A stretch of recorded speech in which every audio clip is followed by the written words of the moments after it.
नमस्कार, IBC 24 देख रहे हैं आप और मैं हूं आपके साथ अविनाश कर। यह है एमपी का खास बुलेटिन। मध्य प्रदेश में आज क्या हुआ, और आज मध्य प्रदेश के सियासत से जुड़ी सबसे बड़ी जो खबर है वो ये है कि कमलनाथ भारतीय जनता पार्टी में शामिल हो सकते हैं। मध्य प्रदेश में कांग्रेस को एक बड़ा झटका लग सकता है और सूत्रों के मुताबिक पूर्व मुख्यमंत्री कमलनाथ भारतीय जनता पार्टी का दामन थाम सकते हैं। और न केवल कमलनाथ बल्कि उनके बेटे और छिंदवाड़ा के सांसद नकुल नाथ भी भारतीय जनता पार्टी में शामिल हो सकते हैं। दोनों नेता कमलनाथ और नकुल नाथ भोपाल से दिल्ली पहुंच चुके हैं और दिल्ली में जब पत्रकारों ने सवाल पूछा कमलनाथ से तो उन्होंने नपे तुले और अपने सधे हुए अंदाज में जवाब दिया। कहा कि मीडिया इतनी एक्साइटेड क्यों है उनकी बीजेपी ज्वाइनिंग को लेकर। जो भी फैसला लिया जाएगा मीडिया को सबसे पहले बताया जाएगा। बीजेपी में शामिल होने की खबरों के बीच कांग्रेस के नेताओं ने भी प्रतिक्रिया दी है। दिग्विजय सिंह, जीतू पटवारी सबने प्रतिक्रिया दी। जीतू पटवारी ने यह भी कहा कि कमलनाथ के बीजेपी में शामिल होने की जो खबर है यह भ्रामक है, निराधार है।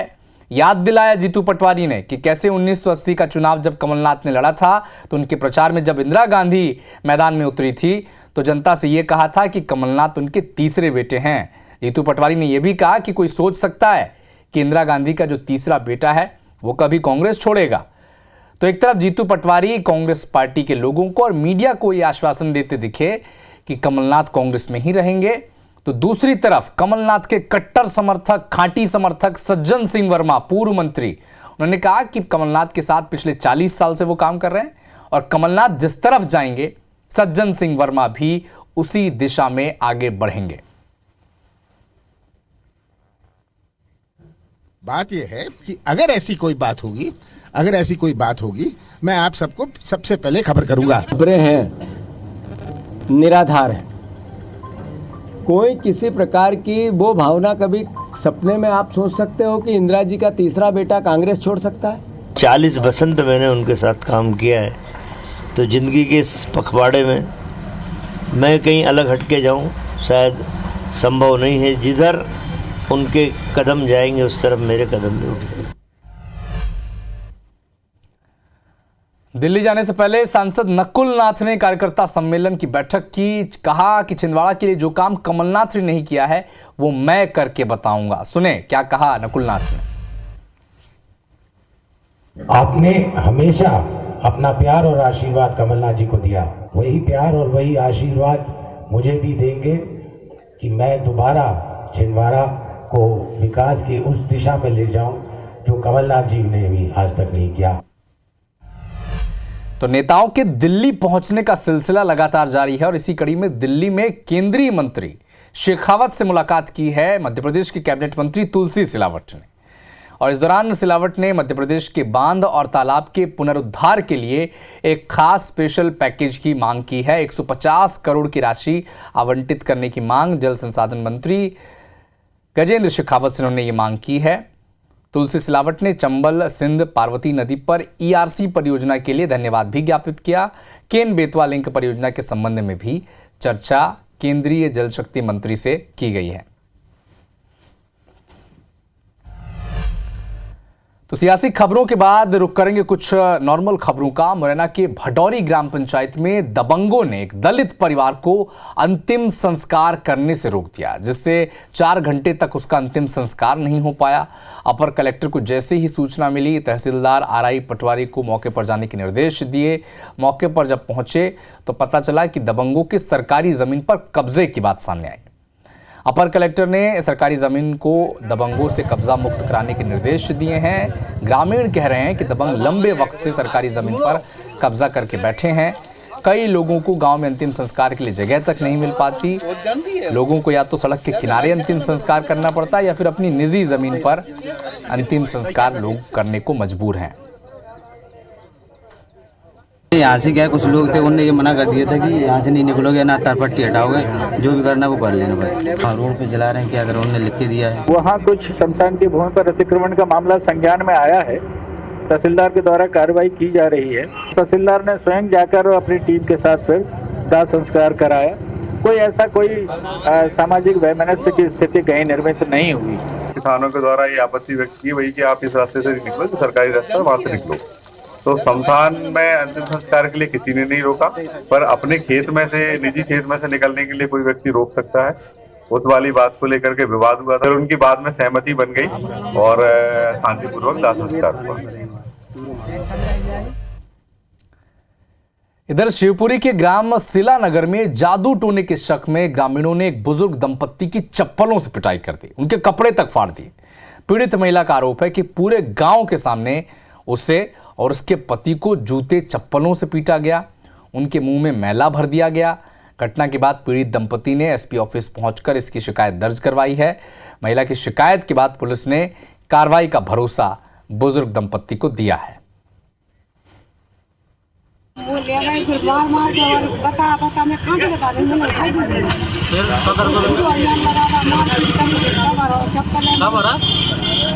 चक्की लग गई है मोबाइल में दूसरा दिन भरी दूसरा में चप्पल कल 15 तारीख तो थाने पर नहीं गए थाने पर गए तो यही ले गए हमने यही ले गए तो टैक्सी में पटा के तुम भगेगा मत जाओ के तुम ले गए तो हमें आप थाने पर तो भाई शिकायत दिल की थाने पर ना लेके ले बस हमें भगा रहे।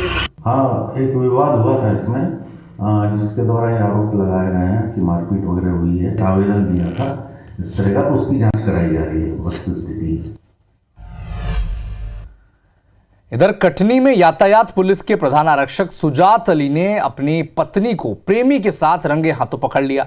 पति को जब पत्नी की कारगुजारियों की भनक लगी तो एसडीएम से मदद की उसने गुहार लगाई, जिस पर एसडीएम ने पुलिस को कार्रवाई करने के लिए निर्देशित दिया। जिसके बाद पुलिस की टीम ने प्रधान आरक्षक के साथ उसके बताए हुए स्थान पर दबिश दी।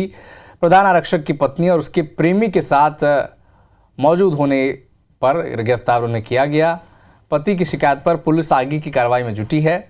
प्रधान आरक्षक सुजात अली का पत्नी के साथ तलाक का केस भी चल रहा है। मैंने एसडीएम साहब के समक्ष पेश हुआ, जो धारा 97 सीआरपीसी के तहत सर्च वारंट जारी करवा के इनको आज रंगे हाथ बंद कमरे से पकड़ा गया। ये दोनों पति पत्नी के हिसाब से रह रहे थे, एक ही कमरे से दोनों मिले।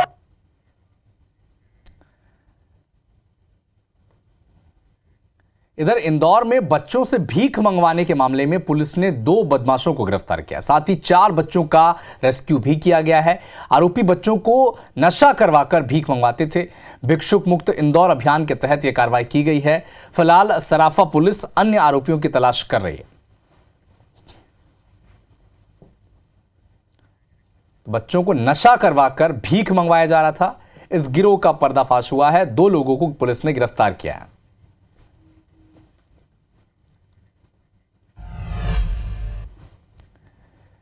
इधर मुरैना के अंबाह में गैंगरेप के बाद जिंदा जलाई गई महिला की स्थिति अब गंभीर बनी हुई है। महिला को इलाज के लिए ग्वालियर के जय आरोग्य अस्पताल के आईसीयू में बर्न वार्ड में भर्ती कराया गया है।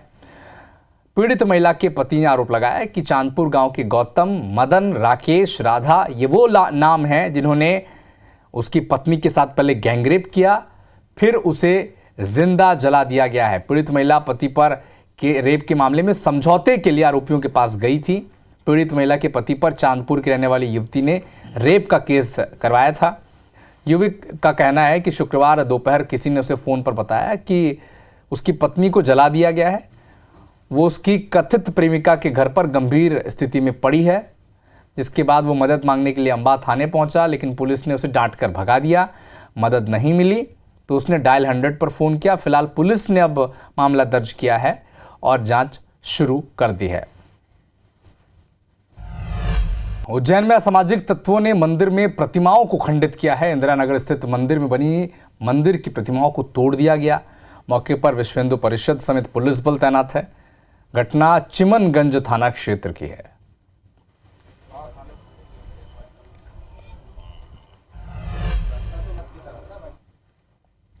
इंदौर में शेयर ट्रेडिंग के नाम पर 20 करोड़ रुपए की ठगी का मामला सामने आया है। 114 लोगों को कई गुना रिटर्न का लालच देकर 20 करोड़ रुपए की ठगी की गई है। लोगों को आकर्षित कर पैसे जमा करवाए गए हैं। इंदौर की कंपनी के नाम से फर्जी व्हाट्सएप ग्रुप और ऐप बनाकर आरोपी ठगी की वारदात को अंजाम देते थे। मामले में कंपनी की तरफ से शिकायत दर्ज करवाई गई है और ठगों के खिलाफ केस दर्ज किया गया है।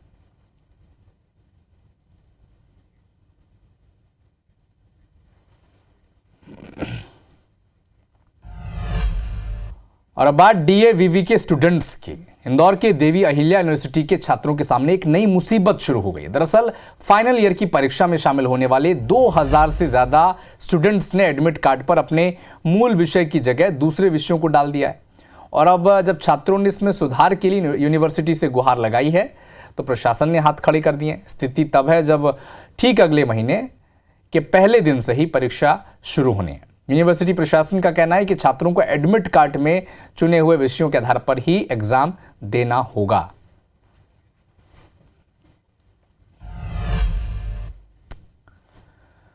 इधर पन्ना जिले में उथली हीरा खदानों से मिले 156 नग हीरों की नीलामी 21 फरवरी से शुरू होने जा रही है। इस नीलामी में 286.41 कैरेट के छोटे बड़े किस्म के हीरे रखे जाएंगे। इनकी अनुमानित कीमत 5 करोड़ रुपए है।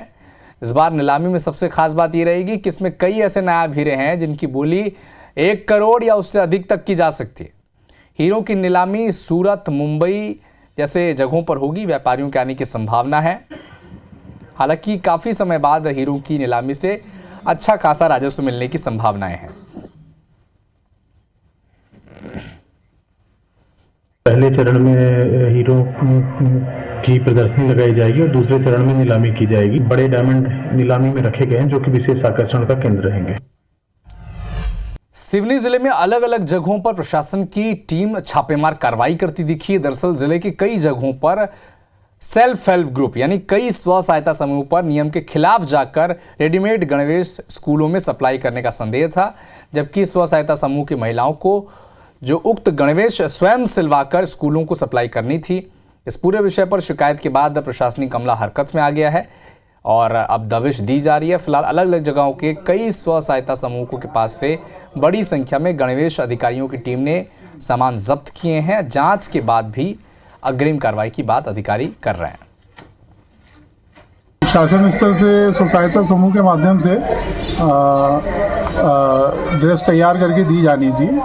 वो ना हो गए ये कुछ रेडीमेड ड्रेस बाहर से मंगाई गई है, तो वो हमने मौके पर पाया जो टीम जाके वहाँ पे इस प्रकार की कार्रवाई कर रही है। मंशा है आत्मनिर्भर बनाने के लिए, लेकिन उस मंशा को पलीता लगाने का काम आरती चोपड़ा जी जो लगातार कई वर्षों से कर रही थी और इसी के चलते सिवनी के माननीय विधायक दिनेश राय मुनमुन जी और उनके माध्यम से हमारे प्रदेश के यशस्वी मुख्यमंत्री मोहन यादव जी को शिकायत करी।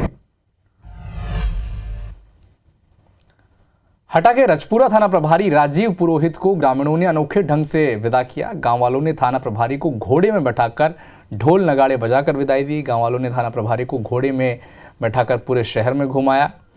नाचते गाते विदाई की गई। राजीव पुरोहित पिछले 3 साल में राजपुरा थाने में बतौर प्रभारी पदस्थ थे।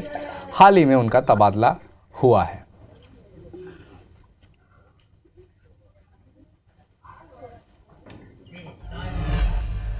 तो फिलहाल इस बुलेटिन में इतना ही, लेकिन देश और दुनिया के साथ एमपी और छत्तीसगढ़ के सभी अपडेट के लिए आप देखते रहिए IBC 24। नमस्कार।